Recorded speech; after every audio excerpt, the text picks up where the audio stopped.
welcome to Fentor. Today I'm out on the R1300GS.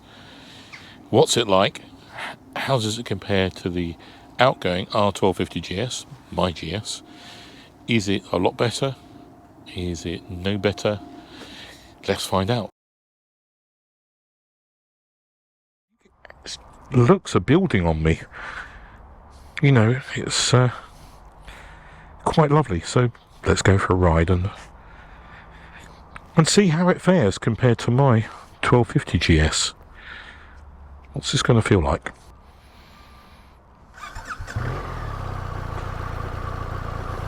Doesn't it sound that dissimilar? Anyway, here we go. I'm a few miles out of Peterborough, and already this bike is showing some improvements very clearly in the way it rides compared to the 1250. Definitely feels lighter. Turning corners is better. The comfort's probably a bit more compact feeling. Seat's quite good though. What's the acceleration one? 5th gear, let's try 4th gear. Actually, no, let's try top gear because you know what I'm like. Let's go. That pulls harder. You don't need to change down. Look at that. It annihilated that lorry. But it would do it. It's a lorry, but that was ever so easy. This bike's only got a very small stubby screen, and what's that doing? It's actually doing quite a good job. I'm not feeling like I've got any pressure on me at all. A lot of wind noise, which is to be expected because there aren't the side protectors on this particular bike. This bike is the non-TE version.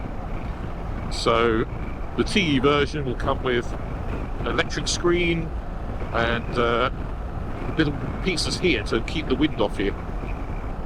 So I'm sure that'll be certainly equivalent to my current GS in terms of wind protection. So that's not really anything to concern about. It's a much sportier screen. It's in a high position, there's a low position. Actually, it's fine for going along at these speeds. It's just more noise than I'd expect on my bike with my big GSA screen. Going back to that acceleration, that was much better. Much more torque.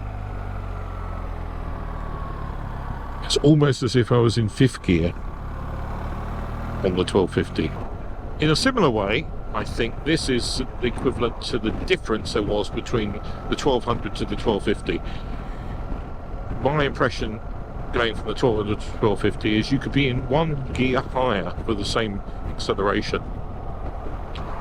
This really just showed that, overtaking that lorry. 6th gear, there was no need to drop down. It flew. Absolutely flew. So that bit less weight and the extra torque, wow. Seriously better. Seriously better. And you know, you wouldn't think so, would you? There was quite a lot of rain yesterday, and it's sort of a dampish day today, so the roads are greasy, which is a shame because I won't be able to crank it over in usual Fentor fashion, whatever that means, which isn't very much. So we'll have to go a bit more cautiously, but I'll still get a good feeling for it, of course. Now for some lovely roads coming up, so let's just see how it feels. I think it's already proving itself to be a good successor for enjoyment and pulling power. Out the speed limit now, 6th gear, 2000 revs. 60. That is a lot of torque. The low down power is definitely up on this over the 1250 considerably. I'm actually shocked at how much it accelerates like no tomorrow.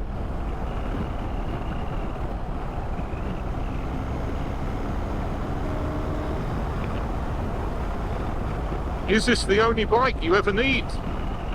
The all-round bike that's even quicker. When changing gear with a quick shifter on this bike compared to the 1250, the 1250 you have to pull hard, it's a clunky device. You're better off using the clutch for smoothness a lot of the time, unless you're really going quite quickly and at high revs. This though, down, up, you can feel it sort of change, or in a smoother but very slower way, but actually less jolty. So the quick shifter is an improvement. So I'm really finding things that have improved on this so far. Nothing negative. Nothing. Comfort wise, the seat is not adjustable front and rear or height. You have to choose the height you want and then that's it. It looks flatter than the previous GS seat in terms of it doesn't seem to tilt forward. Where the previous GS seat tilted forward, but that wasn't a problem because you could, in my case, I lower the back of it in the lower position, in the front I have it in the higher position, and then you get it really nice and flat, very comfortable. This feels like it's tilted forward a little bit. The ride comfort in terms of the bumps and in the road mode, which would be the softer suspension setting as I have it now, pretty much feels the same as my 1250. Is there a benefit? Is it better? Difficult to say, but if there is, it's not a lot of difference. But then, the 1250 suspension and ride is just crazily good. Let's put this into this. Let's change the suspension. You've got slightly different buttons to the 1250. You have to press that button there. There we are, damping, and then we do that button. Road dynamic. So I'll put the suspension in dynamic now.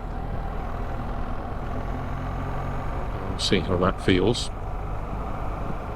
Of course, I could change the ride mode to dynamic, but I'm not going to do that because the roads are all wet. So I'm going to leave the bike in its road setting. Oh, I can't really feel a lot of difference. But then this road's very smooth, so it probably goes to show that the standard road setting of the damping is actually, with a lighter bike, better at the stability, because I'm not feeling it being particularly different in terms of its road positioning. Fourth gear's quite nice.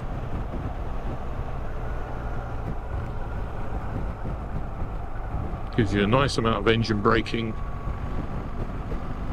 And you really just feather the throttle along these sort of roads.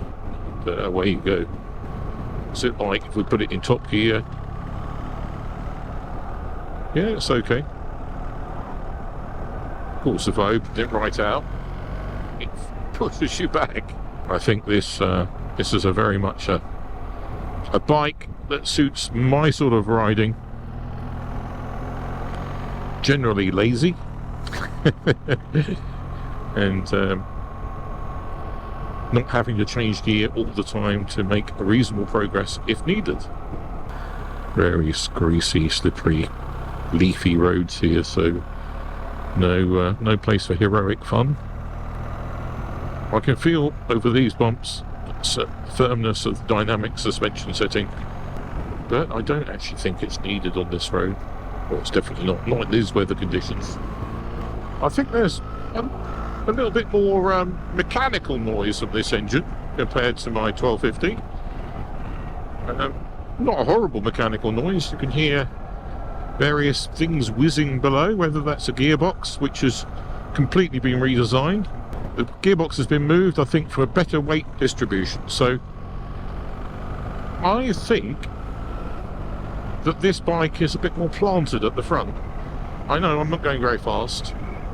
I know the roads are wet, and I'm going steadily, but the front feels a little bit more planted, a little bit more in control at the front.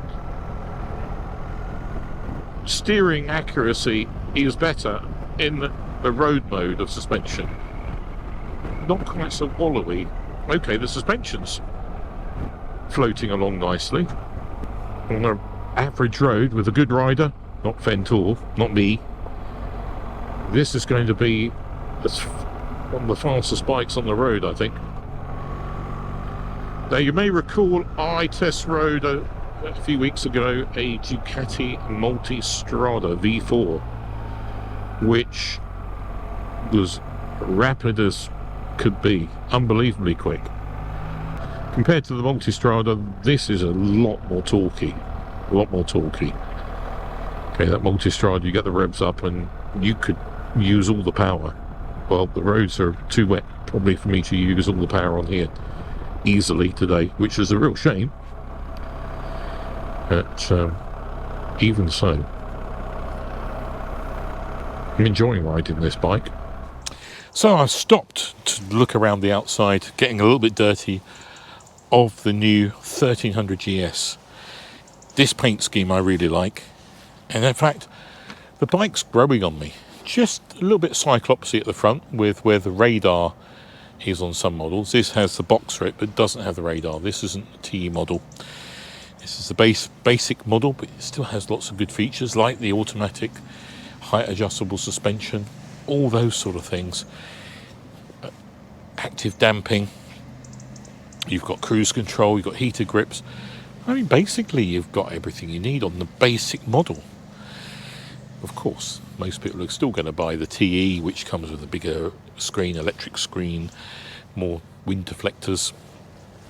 This has some unique features, as you'd expect on a brand new, completely new GS. It's not just a new engine, it's a new engine, a new gearbox and completely new chassis.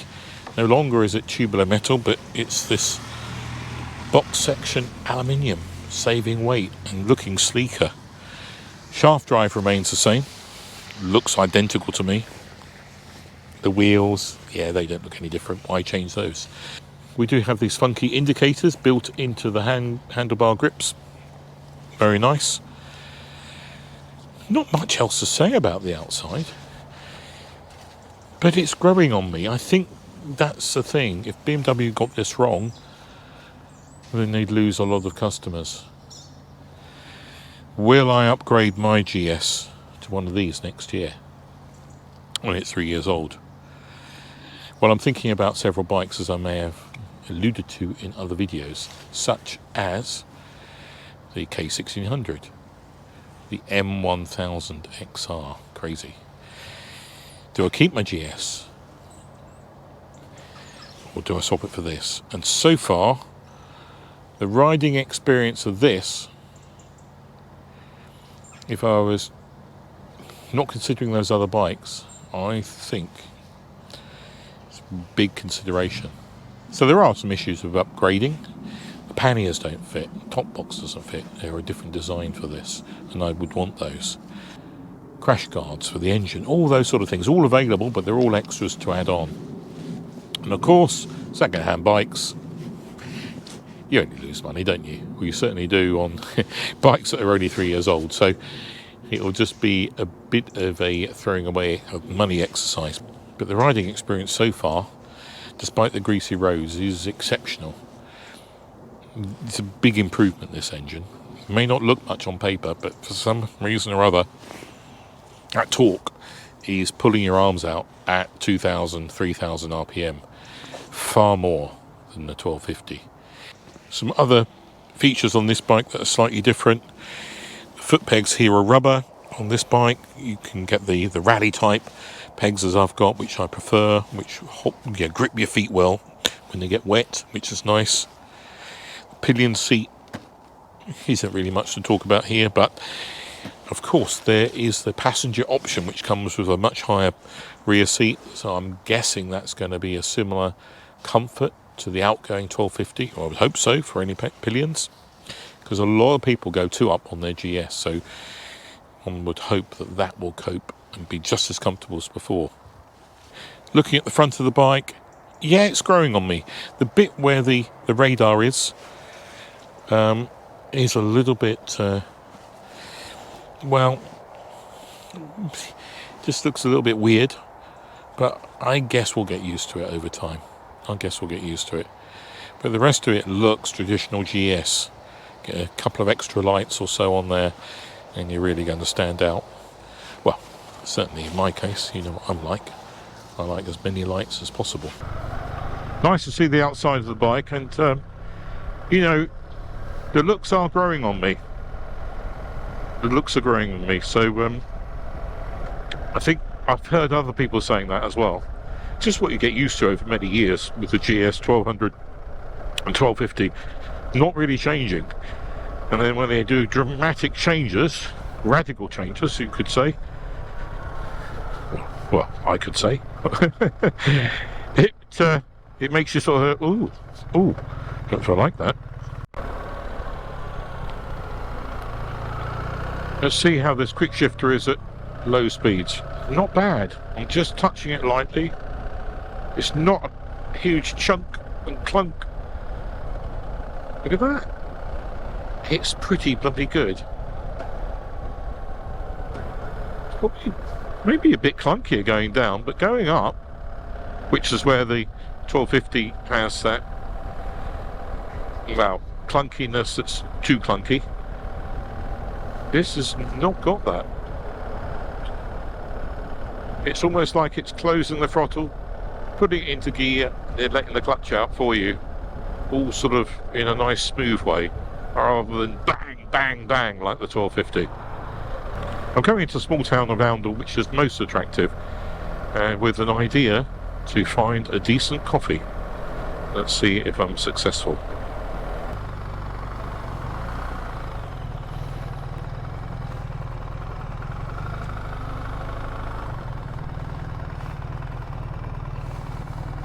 Park in here, I'll do nicely. And get ourselves a coffee over here. Just had a very nice coffee in this little cafe, Brew Baloo. There are lots of choices here. There's Beans over there, which is also good coffee, and two more at the other end of the high street. It's a very nice place to visit, Oundle. Right, let's get back on the GS 1300. Feels more diminutive, but still not small, which is nice. All the on-off buttons here now, not here as it was before with the keyless drive. You know, does it feel that bit more planted and more manoeuvrable, which it does compared to the 1250 GS, just because of the weight reduction, the lighter weight of this one. I don't know what the difference is, but I can look it up and I will put it up on the screen. So R1250 GS weight above now. There we go. And then this bike, the R1300 GS weight above now. So there we have it. Something that this bike feels more sporty, more nimble. Not a great deal, but it does. Alright, fourth gear coming out of the 30.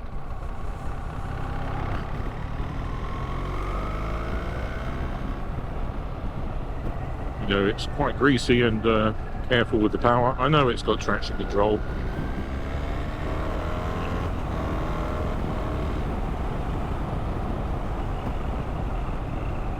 Really does pull well. You're not having to rev this bike. No, it's got the shift cam technology on, just as my R1250. So does that mean that when you get up higher, it pulls even harder? Well, of course it will do. But, the throttle control is more, I would say, a little bit more precise, a bit more progressive. Certainly in the road setting. Quite nice, quite nicely balanced. Of course, that's all sort of electronic these days, isn't it? You don't have wires. You have wires, you don't have cables going anywhere. Like with the good old carburettor days, the modern fly-by-wire technology, it can be tuned to give different characteristics. But I would say in rotating, that is really good.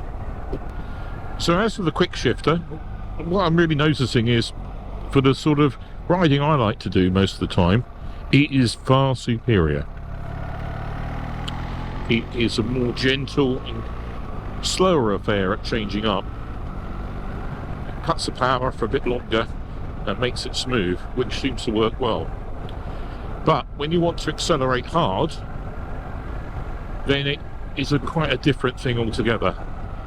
There's more of a pause, where the 1250 is bang, bang, bang. So for ultimate drag racing, it's probably may not be quite as good. Not that you should be doing drag racing. The performance is definitely one gear better than the 1250. It's quick. It is a quick machine. Very satisfying, actually. I don't think there's many bikes that are going to, on a sort of a road like this, are going to keep up with it. I think often when one goes out for a test ride on a bike, you may want to ride it for a decent distance to really get to know if it's your sort of thing. Well, it's a GS, like the old GS, so it is, in that respect, very similar. Comfortable seating position, etc. I'm a little bit dubious about the non-adjustable seat, because I like to have mine sort of angled the other way a bit, which you can do, but anyway, maybe that's a small thing. With most people, not a problem.